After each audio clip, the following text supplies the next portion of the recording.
Banking எக்ஸாம்ல இந்த question ப்ரீவியஸா கேட்டிருக்காங்க. அதாவது எக்ஸ்ட்ரா என்னும் வார்த்தையின் எழுத்துக்களை உயிரெழுத்துக்கள் இல்லாமல் எத்தனை வெவ்வேறு வழியில் எழுதலாம்னு கேட்கிறாங்க. ஸோ இங்கிலீஷ்ல இந்த மாதிரி ஒரு வேர்டு கொடுத்துட்டு இதுல இருக்கிற லெட்டர்ஸ் வச்சு எத்தனை வெவ்வேறு வழியில் எழுதலாம், இல்ல உயிரெழுத்துக்களை சேர்த்து எத்தனை வெவ்வேறு வழியில் எழுதலாம், இல்லைன்னா உயிரெழுத்துக்கள் இல்லாமல் எத்தனை வெவ்வேறு வழியில் எழுதலாம், இந்த மாதிரி டிஃப்ரெண்ட் ஆங்கிள் கொஸ்டின்ஸ் கேட்பாங்க. ஸோ இந்த ஒரே கொஸ்டின்ல இந்த மெத்தட்ல எப்படி சமாளம் சரி எப்படி குயிக்கா சால்வ் பண்ணலாம் பார்க்கலாம். ஸோ அதற்கு முன்னாடி நம்முடைய அகாடமியில 2026 ஆண்டு வரக்கூடிய டிஎன்பிஎஸ்சி மற்றும் போலீஸ் எக்ஸாமுக்கான எஸ்பெஷலி மேக்ஸ் அண்ட் ரீசனிங்க்கு தனியா online live classes and test based start இருக்கு. கிளாஸஸ் பத்தி வேற ஏதாவது டீடைல் வேணும்னா மேல இருக்கிற நம்பருக்கு கான்டாக்ட் பண்ணுங்க. கொஸ்டின்ல எக்ஸ்ட்ரா என்னும் வார்த்தையின் எழுத்துக்களை உயிரெழுத்துக்கள் இல்லாமல் எத்தனை வெவ்வேறு வழியில் எழுதலாம் கேட்கறாங்க. ஸோ இதை பேஸ் பண்ணி கிட்டத்தட்ட 3 மெத்தட் சம் கேட்பாங்க.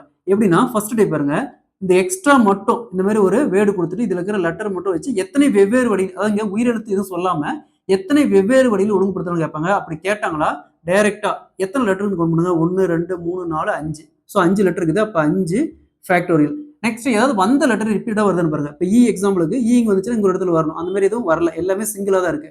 ஏதாவது ரிப்பீட்டா வந்துச்சுன்னா இப்போ ஒருவேளை இ 2 டைம் வந்துச்சுன்னா வகுத்துல 2 ஃபேக்டர் போடணும், சரிங்களா? ஸோ இங்க எதுவுமே ரிப்பீட்டா வரல. அப்ப 5 ஃபேக்டர்லாம் 5 ரிவேர்ஸ்ல 1 வரைக்கும் 5 இன்ட்டு 4 இன்ட்டு 3 இன்ட்டு 2 இன்ட்டு 1 இது அப்படியே பெருக்குங்க 120.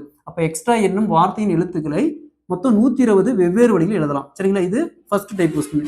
இதே கொஸ்டின்ல உயிரெழுத்துக்களுடன் சேர்த்து, இதே கொஸ்டின்ல எக்ஸ்ட்ரா என்னும் வார்த்தைகளை உயிரெழுத்துனானது வவ்வல சேர்த்து எத்தனை வெவ்வேறு வழியில் எழுதலாம் கேட்பாங்க. அப்படி கேட்டாங்களா ஃபர்ஸ்ட் கொடுத்துருக்கிற கான்ஸ்டன்ட் மட்டும் கவுண்ட் பண்ணுங்க. 1 2 3 எத்தனை இருக்குது? 3 கான்ஸ்டன்ட் இருக்குது. அப்ப 3 பிளஸ் 1ன்னு போட்டுக்கணும் காமனா. ஏன்னா நம்ம வவ்வல தனியா ஒரு பாட்டா எடுக்கிறோம், அப்புறம் காமனா 1 போட்டுக்கணும். அப்ப 3 பிளஸ் 1 4 ஃபேக்டோரியல். 4 ஃபேக்டோரியல் 4 ரிவேர்ஸ்ல 1 வரைக்கும் 4 இன்ட்டு 3 இன்ட்டு 2 இன்ட்டு 1 கவுண்ட் பண்ணுங்க 12 24.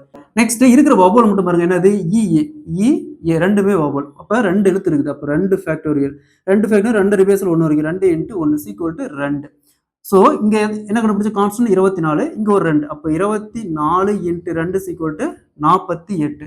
அதாவது எக்ஸ்ட்ரா என்னும் வார்த்தையின் எழுத்துக்களை உயிரெழுத்துக்களுடன் சேர்த்துன்னு வந்துச்சுன்னா மொத்தமா 48 வெவ்வேறு வழியில் எழுதலாம், சரிங்களா? 48 வெவ்வேறு வழியில் எழுதலாம்.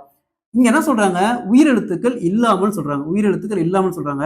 ஸோ இதே கொஸ்டின் தான் நம்ம இங்க என்ன கண்டுபிடிச்சோம்? 120 கண்டுபிடிச்சோம். இது எல்லாத்தையும் பெருக்கி 120 கண்டுபிடிச்சோம். அப்ப 120 மைனஸ் உயிரெழுத்துக்கள் சேர்த்து என்ன கண்டுபிடிச்சோம்? 48. அப்ப 48 120 48 போச்சுன்னா மீதி 72. ஸோ இதே கான்செப்ட் தான். நீங்க இந்த ஒரு சமம் நல்லா அண்டர்ஸ்டாண்ட் பண்ணிட்டீங்கன்னா இந்த டிஃப்ரெண்ட் ஆங்கிள் எப்படி சம் ஈஸியா சால்வ் பண்ணிடலாம். ஸோ அப்ப எக்ஸ்ட்ரா என்னும் வார்த்தையின் எழுத்துக்களை உயிரெழுத்துக்கள் இல்லாமல் 72 வெவ்வேறு வழிகள் எழுதலாம். Option C is the correct answer.